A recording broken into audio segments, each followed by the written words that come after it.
Pembalasanku setelah dijadikan pembantu oleh suamiku dan keluarganya. Assalamualaikum sahabat Bunda. Semoga Allah selalu memberikan kesehatan dan kebahagiaan untuk kita semua.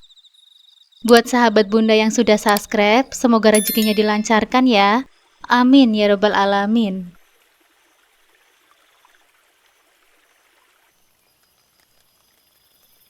Nisa, kemeja putihku di mana ya? Kok aku cari di lemari nggak ada? Suara Mas Alvin memecah keheningan pagi, keras dan penuh nada marah. Aku yang sedang menyetrika langsung menoleh ke arahnya. Ini Mas, sedang aku setrika, biar rapi. Jawabku dengan hati-hati, berharap tidak memperkeruh suasana. Kenapa nggak dari tadi malam sih kamu nyetrikanya? Goblok banget sih kamu, teriaknya sambil melotot tajam. Aku menghela nafas dalam-dalam, mencoba menahan perasaan yang mulai bergejolak. Mas, tadi malam aku capek banget, jadi baru sempat sekarang Mas, jawabku dengan lirih. Terserahlah, cepat, aku bisa terlambat tahu nggak? Dasar babi, bentaknya sambil berlaru ke arah ruang tamu. Aku hanya bisa terdiam, merasakan air mata yang sudah memenuhi pelupuk mataku. Kata-kata itu menusuk begitu dalam. Bagaimana mungkin aku istrinya dibandingkan dengan hewan? Hatiku hancur berkeping-keping. Dengan cepat aku menyelesaikan menyetrika kemeja putih itu, lalu membawanya ke kamar. Setelah itu, aku langsung menuju dapur untuk menyiapkan sarapan. Aku tidak ingin lagi amarahnya meledak hanya karena hal kecil. Inilah hidupku sekarang. Aku terperangkap dalam hubungan yang membuatku merasa tidak berharga. Di rumah ini, aku hanyalah seorang pelayan. Mas Alvin, pria yang dulu begitu hangat dan penuh kasih, kini berubah drastis sejak tubuhku mulai berubah. Tapi baginya perubahan itu seperti dosa besar. Sejak itu, ia tidak pernah lagi menyentuhku. Bahkan memelukku dalam tidur pun tidak pernah ia lakukan. Aku hanya bisa bertanya-tanya, bagaimana semua ini bisa terjadi? Jujur saja, aku sebenarnya ingin merawat diriku. Ingin sekali rasanya membeli skincare atau pakaian baru agar terlihat lebih segar. Tapi bagaimana mungkin? Uang bulanan dari Mas Alvin bahkan seringkali tidak cukup untuk memenuhi kebutuhan sehari-hari. Apalagi untuk memanjakan diri. Akhirnya aku semakin terlihat kucal. Mirip seperti pembantu di rumah ini. Di sisi lain, perlakuan keluarga suamiku juga tak kalah kejam. Nisa, sarapannya kok belum siap sih? Suara lantang Bu Ratih, ibu mertuaku, memecahkan kesibukan pagiku di dapur. Iya Bu, ini lagi aku siapkan. Tunggu sebentar ya, jawabku dengan nada sehalus mungkin, meskipun tanganku sudah sibuk mempersiapkan semuanya. Cepat dong, Alvin bisa terlambat nanti, teriaknya lagi terdengar dari ruang tamu. Jam sudah menunjukkan pukul 6:30 tepat. Aku akhirnya selesai mempersiapkan semuanya.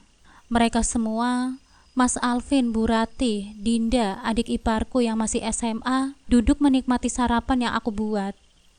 Kenapa sarapannya sederhana banget sih? Gak ada daging ya Mbak? Rengek Dinda sambil memandangi sepiring nasi, telur dadar, dan sambal goreng. Aku hanya bisa menghela nafas. Sudah terlalu sering aku mendengar keluhan seperti itu. Tapi apa yang bisa aku lakukan? Uang belanja yang diberikan oleh Mas Alvin hanya 500.000 per bulan. Itu pun seringkali tidak cukup. Diam-diam aku menutupi kekurangan dengan uang hasil menjual skincare secara online. Meskipun hasilnya tidak banyak, setidaknya aku bisa membantu agar dapur tetap mengebul. Begitu Mas Alvin berangkat bekerja, aku berharap bisa duduk sejenak dan menghela nafas panjang. Namun harapan itu segera pupus. Cepat bereskan rumah, ibu mau ada arisan di sini sore nanti. Suara Bu Ratih, ibu mertuaku, terdengar dari kamar. Aku hanya bisa mengangguk lemah sambil mengusap peluh di dahiku. Beginilah hari-hariku, bukan hanya sebagai seorang istri, tetapi seolah-olah pembantu bagi keluarga ini. Tidak ada yang peduli atau merasa iba. Tanpa sempat beristirahat, aku langsung mengerjakan perintah ibu. Meski terkadang terasa berat, aku tetap melaksanakannya. Aku menghormati suamiku, dan otomatis keluarganya pun kucoba hormati. Aku mulai membersihkan rumah dengan cepat dan sigap. Selesai bersih-bersih, aku langsung menyiapkan hidangan untuk arisan yang akan diadakan sore nanti. Wah, bau apa ini? Enak sekali. Bu Ratih memasuki dapur, mengendus aroma masakanku. Ini rendang, Bu. Rasanya kurang pantas menghidangkan yang sederhana untuk tamu ibu. Takut nanti malah mempermalukan ibu, jawabku sambil tetap sibuk di dapur.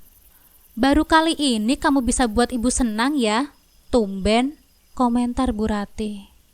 Ya sudah, teruskan masak-masaknya. Ibu mau siap-siap dulu. Bu Ratih pun berlalu ke kamarnya. Aku hanya tersenyum tipis. Pujian seperti ini sangat jarang aku dengar darinya. Pukul 3 sore, tamu undangan arisan mulai berdatangan. Aku pun nampak sibuk bolak-balik menyiapkan minuman dan cemilan untuk mereka. Silahkan dinikmati, Bu. Ini ala kadarnya saja, kataku sambil menyajikan sirup dan kue bolu. Tampak beberapa ibu mengangguk puas melihat kesigapanku. Bu Ratih, enak sekali punya menantu yang rajin begini. Menantu saya mah gak pernah bantu apa-apa, ujar Bu Ana, salah satu tamu ibu. Aku tersipu mendengar pujian itu, meski ada perasaan pahit yang mengendap di hatiku. Ah, sudah sewajarnya itu tugas menantu kan, Bu? Sahut Bu Ratih. Kalau punya menantu malas, pasti sudah saya pulangkan. Buat apa menuh-menuhi rumah tapi gak ada gunanya? Meski Bu Ratih bicara seperti itu, aku tahu dalam hatinya aku dianggap tak lebih dari pembantu. Kadang sedih rasanya diperlakukan seperti ini. Bagaimanapun aku berusaha, selalu saja dianggap sebelah mata.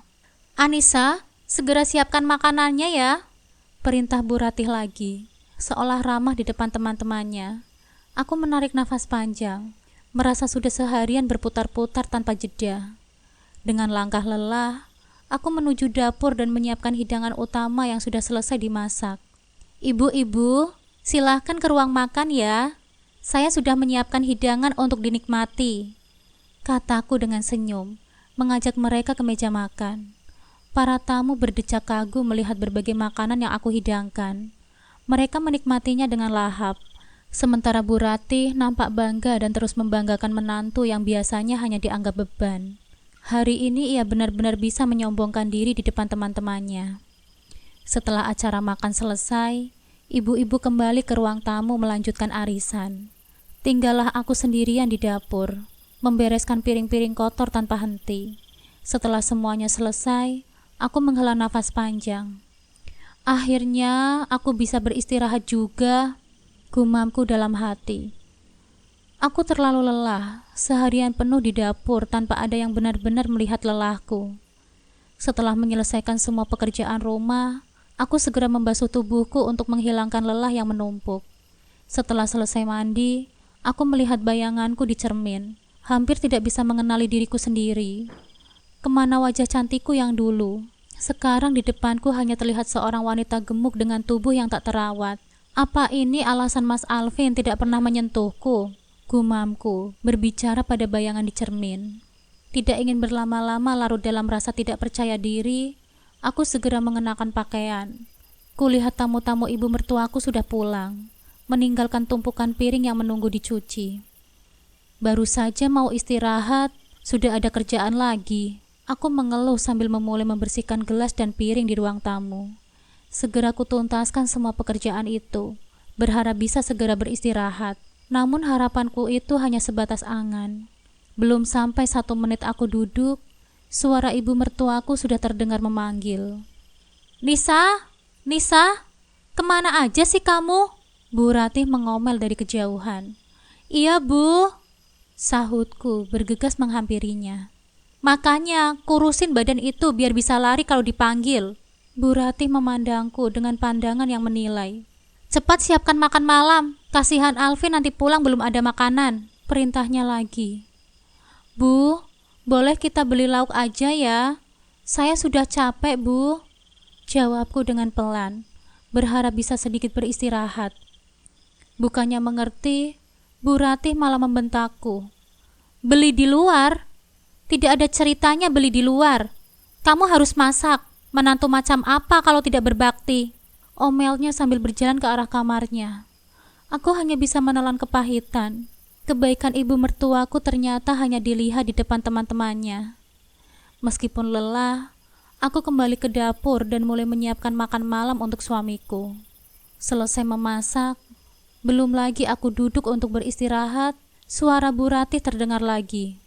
"Nisa, cepat ke sini. Mana kopi ibu?" teriaknya dari ruang tamu. Dengan tergesa, ku bawa secangkir kopi untuknya. Tapi beliau mengomel lagi. "Cuma kopi saja. Mana kuenya?" Aku cepat-cepat berlari ke warung membeli gorengan. "Bu, bungkusin gorengan 10.000 ya," pintaku pada pemilik warung. Setelah mendapatkannya, aku kembali ke rumah, menyajikannya di depan ibu mertuaku. "Ini Bu, pendamping kopinya," ucapku dengan lirih. Hari-hariku tidak ubahnya seperti seorang pembantu. Setiap pagi, tanpa menunggu perintah, aku langsung menuju ke dapur, menyiapkan sarapan untuk keluarga suamiku. Tiba-tiba adik iparku Dinda keluar dari kamarnya, mengendus aroma masakan. "Masak apa, Mbak?" tanyanya basa-basi. "Nasi goreng kesukaan abangmu," jawabku dengan singkat. "Oh, iya. Nanti cuci juga pakaian Dinda ya, Mbak. Sudah aku kumpulkan di kamar," pintanya seenaknya. Aku hanya bisa menahan lelah ini.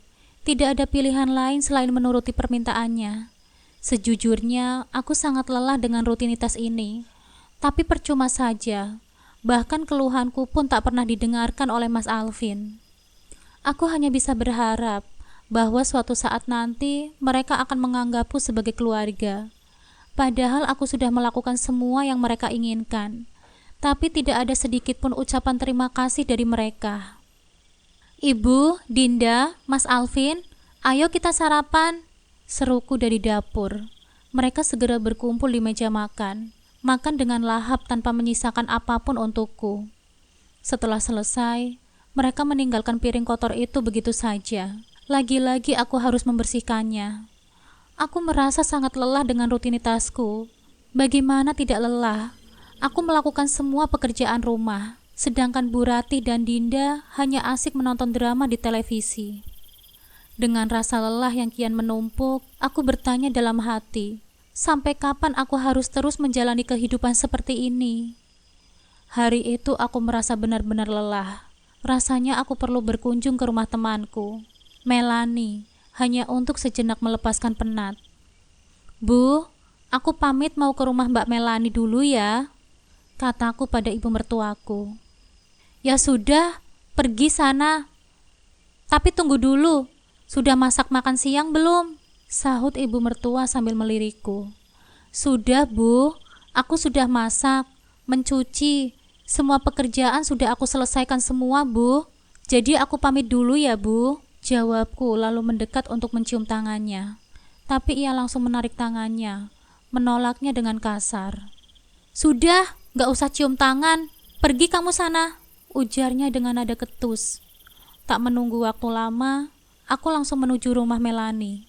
"Mbak Melani, Mbak Melani," panggilku dengan pelan saat tiba di sana. "Wah, ada tamu. Ayo masuk, Anissa. Tunggu sebentar ya. Mbak buatkan minum dulu buat kamu," jawab Mbak Melani. Tak lama kemudian, ia menghidangkan sirup dan kue. Aku langsung menyeruputnya karena kehausan setelah berjalan kaki. "Maaf ya Mbak, aku minum duluan.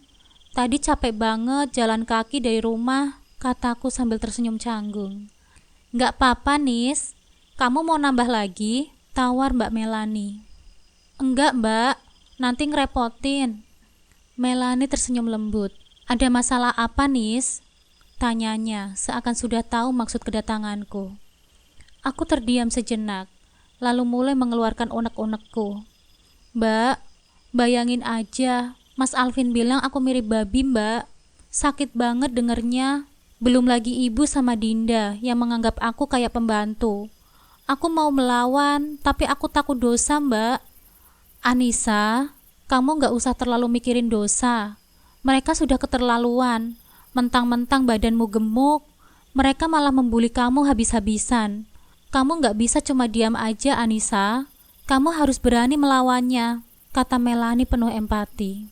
Aku ingin melawannya, tapi aku tahu tidak ada yang membela aku di rumah itu. Percuma, Mbak, kataku sambil menahan air mata yang akhirnya jatuh juga. Melani memelukku, membiarkanku menangis dan meluapkan segalanya.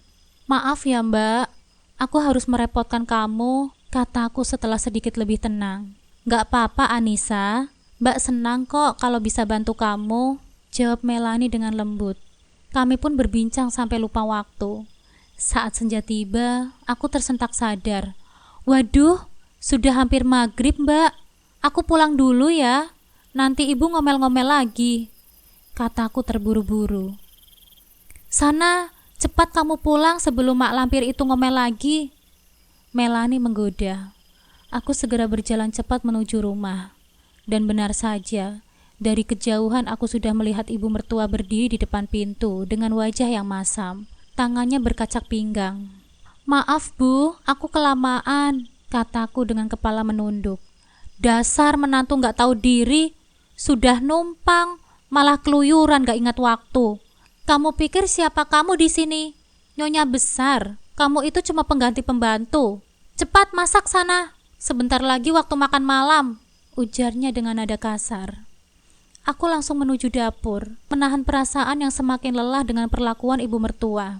Dasar mak lampir, semoga karma menimpamu, batinku sambil menyiapkan makan malam. Belum selesai aku memasak, Dinda muncul sambil berkata, Mbak, tolong fotokopiin tugas aku ya, rangkap 3. Dinda, Mbak ini kan lagi sibuk, habis masak, Mbak mau setrika baju Mas Alvin, jawabku dengan pelan. Tapi Dinda malah mengadu ke ibunya. Ibu, Mbak Anissa gak mau bantuin aku fotokopi, Bu. Ibu mertua segera memarahiku. Apa susahnya sih? Tinggal ke tempat fotokopi aja. Masalah kecil jangan dibesar-besarin lah. Aku hanya bisa mengangguk. Iya, Ibu. Nanti aku kerjakan setelah masak ya, sahutku dengan lemah. Dinda pergi dengan senyum puas, meninggalkanku yang semakin letih. Ya Allah, cobaan apa lagi ini? Rasanya pekerjaanku tak pernah ada habisnya. Aku benar-benar lelah ya Allah, gumamku dengan lirih. Setelah makan malam selesai, aku segera pergi ke tempat fotokopi. Dan akhirnya kembali ke rumah. Semua tugas selesai tepat pukul 9 malam. Rasanya aku ingin cepat-cepat ke kasur yang empuk. Aku sudah sangat lelah, bahkan lebih lelah dari seorang pekerja kasar. Suamiku sudah terlelap di samping tempat tidurku, dan aku segera merebahkan diriku dengan harapan besok bisa menjalani hari yang lebih ringan. Di saat penderitaanku mencapai puncaknya, Tuhan seakan memberikan kejutan yang tak terduga. Awalnya aku hanya menjual skincare secara online sebagai cara untuk mengisi waktu dan menghilangkan stres. Aku tidak pernah menduga produk yang aku endorse dan jual ternyata mendapatkan respon yang luar biasa dari pembeli. Dalam sebulan, produk-produk skincareku laku keras di pasaran. Seakan semua wanita membutuhkan perawatan wajah yang aku tawarkan. Setiap hari pesanan mengalir masuk, dan tak terasa pundi-pundi uangku bertambah dengan cepat. Penghasilanku meningkat pesat, bahkan hingga 10 kali lipat dari gaji suamiku. Uang yang aku peroleh dari bisnis kecil-kecilan itu bukan hanya sekedar tambahan, tapi jauh melebihi ekspektasiku. Namun aku tetap memilih untuk diam. Seakan tidak ada yang berubah. Aku terus memainkan peranku sebagai Anissa yang sabar, yang rela diperintah dan dijadikan pembantu oleh ibu mertuaku dan Dinda, adik iparku. Mereka mengira aku hanyalah seorang istri yang tak punya pilihan, menumpang di rumah suami tanpa kontribusi apapun. Sampai akhirnya sebuah kejadian mengejutkan menyadarkanku. Suatu malam, ketika aku hendak tidur dan suamiku berada di kamar mandi, tiba-tiba ponselnya berbunyi, menandakan pesan masuk. Entah mengapa malam itu aku merasa sangat penasaran dengan apa yang dikerjakan di luar sana. Aku membuka kunci ponselnya, dan seketika wajahku memucat saat membaca pesan yang tertera di layar. Cepat-cepat aku mencatat nomor pengirim pesan itu, merasa curiga dengan tingkah suamiku akhir-akhir ini. Nama kontak yang tertera adalah Laura, dan diisi pesannya menusuk hatiku. Mas Alvin, besok jadikan belikan aku tas baru.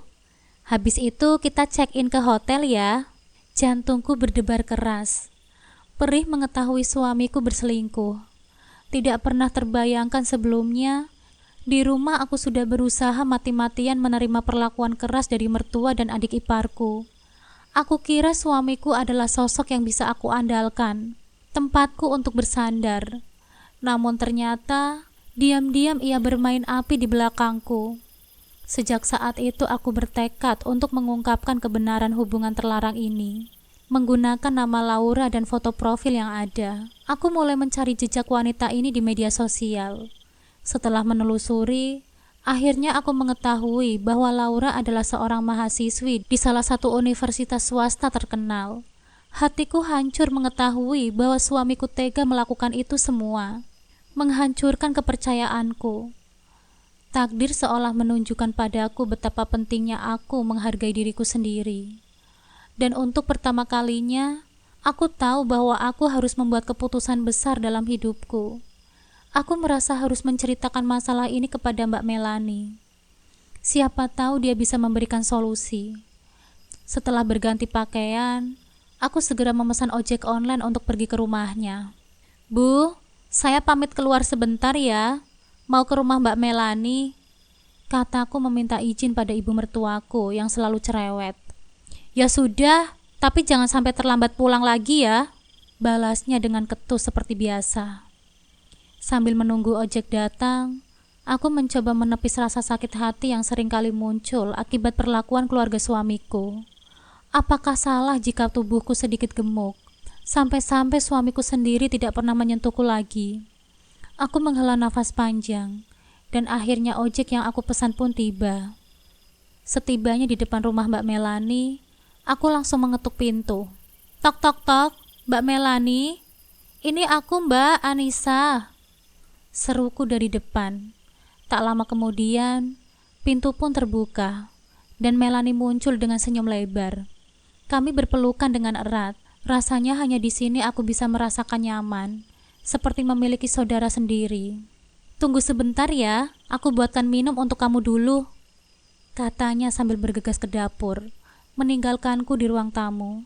Aku duduk di sofa, mencoba menenangkan diri. Setiap kali berada di rumah Mbak Melani, semua beban hidupku terasa sedikit lebih ringan. Tak lama kemudian, Melani datang membawa nampan berisi sirup dan beberapa cemilan.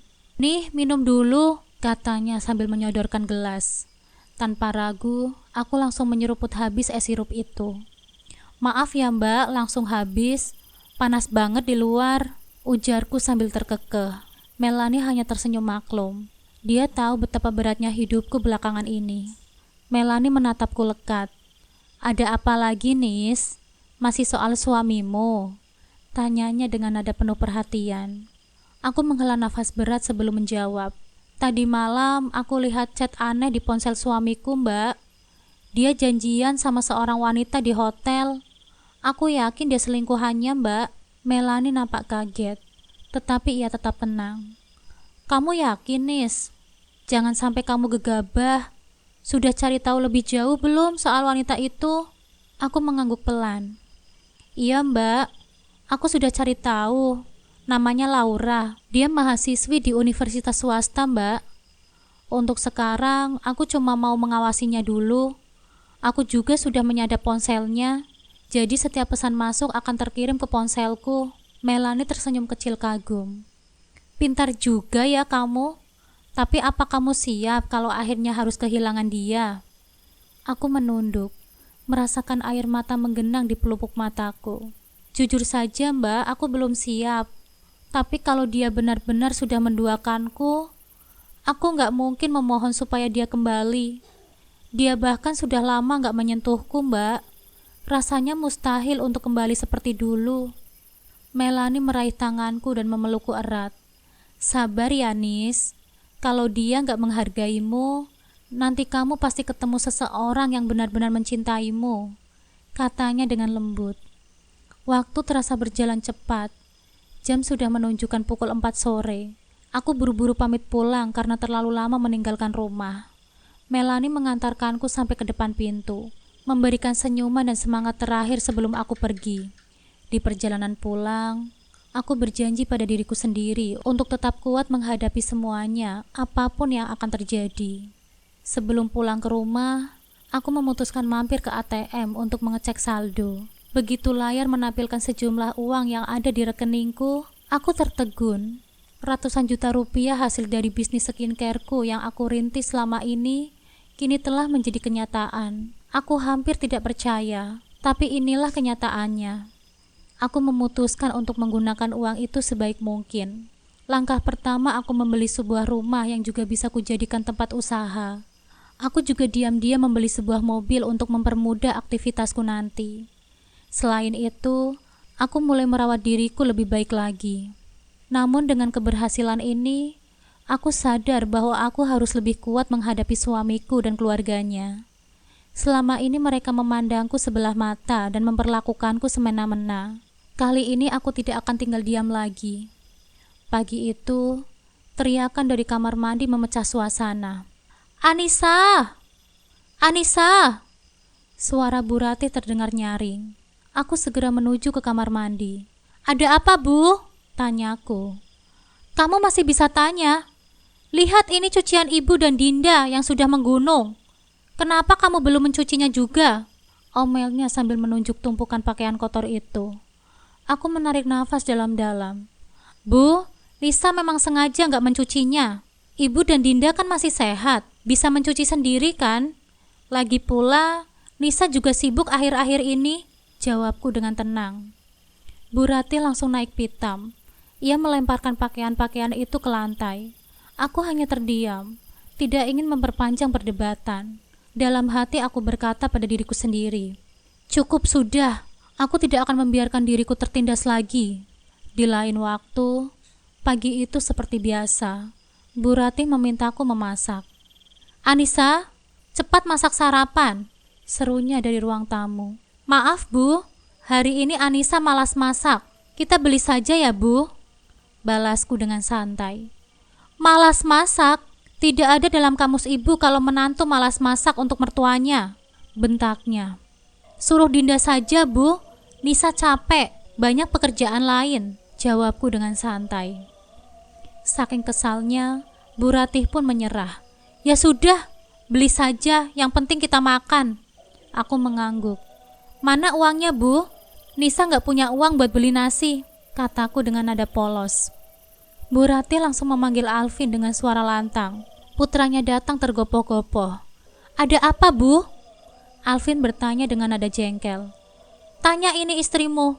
Dia mogok masak hari ini dan malah minta uang ke Ibu buat beli nasi," adunya.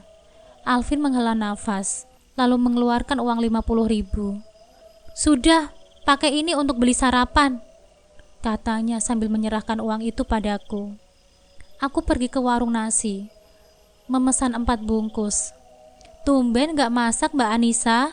tanya Mbak Sari, si penjual. "Lagi malas Mbak, sekali-sekali boleh dong libur. Kan yang untung Mbak Sari juga," candaku sambil tertawa kecil. Setelah selesai, aku kembali ke rumah dan menghidangkan sarapan. "Ibu, Dinda, Mas Alvin, ayo sarapan," seruku dari ruang makan. Mereka langsung berkumpul seperti lebah menemukan madu. Aku hanya bisa tersenyum kecil sambil mengamati mereka menikmati nasi uduk itu. Dalam hati, aku tahu ini bukan akhir dari segalanya. Aku harus tetap waspada, terutama terhadap Alvin. Deret, ponselnya berdering. Alvin nampak gugup. "Kenapa nggak diangkat Mas?" tanyaku dengan nada biasa. "Ah, nggak perlu. Itu cuma orang kantor," jawabnya dengan singkat, tapi terlihat dia gelisah. Aku tersenyum tipis. "Oh, begitu ya," kataku dengan nada sinis. Aku tahu siapa yang sebenarnya menelpon. Semua ini berkat rencanaku menyadap ponsel Alvin. Aku bahkan sudah tahu jadwal pertemuannya dengan wanita itu hari ini. Namun aku memilih diam untuk saat ini. Biarkan permainan ini berjalan sesuai rencanaku. Setelah sarapan selesai dan Alvin sudah berangkat ke kantor, aku langsung bergerak cepat. Aku merasa sudah cukup dengan semua yang terjadi. Dan hari ini aku sudah memutuskan untuk mengikuti jejak langkahnya. Aku memutuskan untuk membuntutinya. "Anissa, Mau kemana kamu pagi-pagi sudah rapi begitu? Tanya Bu Rati dengan tatapan curiga. Apa Bu? Mau tahu aja urusan aku? Jawabku dengan nada sinis, mencoba menahan amarah yang sudah lama kupendam. Sekarang kamu sudah berani ya melawan ibu? Teriak Bu Rati. Nampak marah sambil melangkah mendekat hendak menamparku. Tanpa ragu, aku langsung memegang tangannya. Aku lelah, Bu. Lelah terus-terusan tertindas. Ini saatnya aku melawan kalian semua, kataku dengan tegas, sambil menurunkan tangan Bu Rati yang masih terangkat. Aku segera memesan ojek online dan tidak lama kemudian, pengemudinya datang. Segera aku meminta pengemudi itu untuk mengikuti Alvin. Aku merasa jantungku berdebar kencang, tapi kali ini aku harus melakukannya. Ternyata suamiku tak menuju kantor seperti biasanya. Alih-alih ke kantor, mobil Alvin justru berbelok menuju sebuah hotel. Di depan lobi, ada seorang gadis cantik yang menunggunya. Gadis itu langsung melingkarkan lengannya pada suamiku. Hatiku terasa sesak melihat pemandangan itu. Aku tidak menyerah begitu saja. Aku terus mengikuti mereka, melihat bagaimana keduanya masuk ke dalam hotel, menuju ruangan mereka. Hati ini terus bergejolak, tapi aku tahu ini harus aku lakukan demi masa depan pernikahanku. Dengan hati yang penuh amarah, aku melangkah menuju kamar mereka, berpura-pura menjadi petugas room service. Tok tok tok, room service, teriakku berusaha menenangkan diri. Alvin dan gadis itu kebingungan. Sepertinya mereka belum memesan apapun. Alvin segera membuka pintu dan terkejut melihatku berdiri di depan pintu. Tanpa pikir panjang, aku memberikan tamparan keras ke pipi Alvin. Plak! Suara tamparanku terdengar keras. Aku langsung menyeruak masuk dan melihat gadis itu yang hampir tidak berbusana. Tanpa ampun, aku langsung menjambak rambutnya. Berani-beraninya ya kamu merebut suamiku? Teriakku dengan marah. Alvin yang panik berusaha melerai kami. Dengan kasar, ia mendorongku menjauh. Laura, kamu gak apa-apa kan? Tanya Alvin dengan cemas, mencoba memastikan gadis itu baik-baik saja. Aku yang sudah tidak bisa lagi menahan amarah, berteriak. Mas, aku ini istrimu, bukan dia yang harus kamu utamakan. Aku istrimu, Mas, bukan dia. Alvin menatapku dengan jijik. Hei, kamu wanita gemuk, aku sudah muak menjadi suamimu. Siapa juga yang mau meniduri wanita seperti kamu? Hanya orang bodoh yang mau menyukaimu, kata Alvin dengan kasar. Kata-katanya membuat hatiku terasa remuk. Aku ingin melampiaskan semua rasa sakit itu. Tanpa pikir panjang, aku menampar wajah Alvin dengan keras, lalu pergi meninggalkan mereka berdua di kamar itu. Ternyata aku bukan wanita bodoh seperti yang mereka kira. Aku sudah mempersiapkan segala sesuatunya. Aku memasang kamera tersembunyi di jilbabku, sehingga setiap detik perselingkuhan suamiku terekam dengan jelas. Aku tidak pulang ke rumah, melainkan langsung menuju kantor Pak Bambang, atasan Alvin. Aku harus menceritakan semuanya, agar Alvin mendapatkan balasan yang pantas. Sesampainya di kantor Pak Bambang, aku menceritakan dengan rinci semua yang telah terjadi, termasuk hubungan gelap Alvin dengan gadis itu. Aku juga menunjukkan bukti-bukti lain, seperti daftar kehadiran Alvin yang seringkali mengajukan izin, dan laporan keuangan yang sampai saat ini belum diterima oleh Pak Bambang. Dan tentu saja, hal ini menarik perhatian Pak Bambang. Pak Bambang langsung melakukan audit keuangan, memeriksa setiap laporan yang ada. Tak lama kemudian, dia menemukan adanya selisih uang sebesar 100 juta rupiah yang tidak dapat dipertanggungjawabkan. Itu jelas merupakan indikasi bahwa Alvin telah mengorupsi uang perusahaan. Pagi itu juga, Pak Bambang memanggil Alvin untuk datang ke kantornya. Pak Bambang tak lagi percaya dengan alasan sakit yang sering Alvin ajukan. Dengan wajah yang pucat, Alvin akhirnya datang. Namun dia tak bisa memberikan penjelasan yang masuk akal mengenai selisih uang tersebut. Tanpa ampun, Pak Bambang memutuskan untuk memecat Alvin dengan tidak hormat. Alvin tak hanya kehilangan pekerjaannya, tetapi juga harus mengembalikan uang yang telah ia korupsi. Sebagai tambahan, mobil dinas yang selama ini ia gunakan juga dicabut. sebagai bentuk sanksi yang lebih keras. Alvin pulang ke rumah dengan langkah berat. Wajahnya terlihat pucat dan penuh kesedihan. Begitu sampai di rumah, dia langsung menceritakan segalanya kepada ibunya, Bu Ratih. Ia mengungkapkan pemecatannya, tentang uang yang telah hilang, dan masalah besar yang sedang dihadapinya. Bu Ratih pun terdiam mendengar cerita Alvin. Wajahnya terlihat bingung dan cemas. Ia tidak tahu harus berbuat apa.